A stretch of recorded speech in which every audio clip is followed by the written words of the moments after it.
Hello viewers, welcome to Daddyson. இன்னைக்கு வந்து ninja பைக்கில் நிஞ்சா 300ல சில ஃபிட்டிங்ஸ் பண்ண போகிறோம். அது என்னென்னன்றதை உங்களுக்கு நான் இப்போ காட்டுறேன்.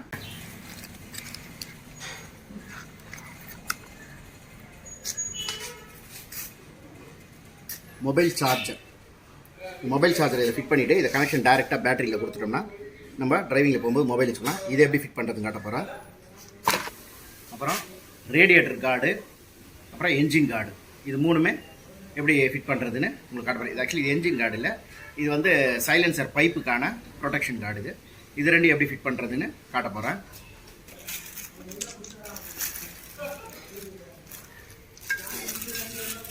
அதுக்கப்புறமா ஃப்ரேம் ஸ்லைடரை எப்படி ஃபிட் பண்ணி காட்ட போகிறேன். இது வந்து இந்த இடத்துல வரும். இந்த ஃப்ரேம் ஸ்லைடரையும் எப்படி ஃபிட் பண்ணுறதுன்றதை இன்றைக்கி நான் இந்த வீடியோவில் காட்ட போகிறேன். இந்த நாலுமே நான் தனித்தனி வீடியோவாக போடுவேன். நான் ஏன்னா ஒரே வீடியோ போட்டால் ரொம்ப டைம் எடுக்கும், அதனால் தனித்தனி வீடியோவாக போடுவேன். 1 by 1 பார்த்து என்ஜாய் பண்ணுவேன்.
ஒரு ஸ்க்ரூ இருக்குது.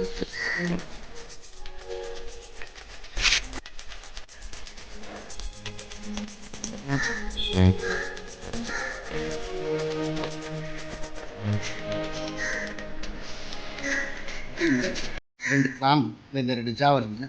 ஜா அந்த ஹோல்ஸுக்குள்ளே போட்டு கேல்ட்டி ப்ரெஸ் பண்ணிட்டு நிஞ்சா 300ஓட ஃபேரிங் எப்படி கட்டுறதுன்னு பார்த்தோம். அதே மாதிரி சீட் எப்படி கட்டுறதுன்னு பார்த்தோம்.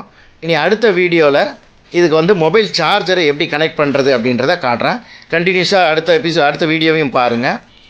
சப்ஸ்கிரைப் பண்ணாதவங்க மறக்காமல் சப்ஸ்கிரைப் பண்ணுங்கள். உங்களுக்கு கண்டினியூஷனாக வீடியோ வந்துக்கிட்டே இருக்கும். தேங்க்யூ.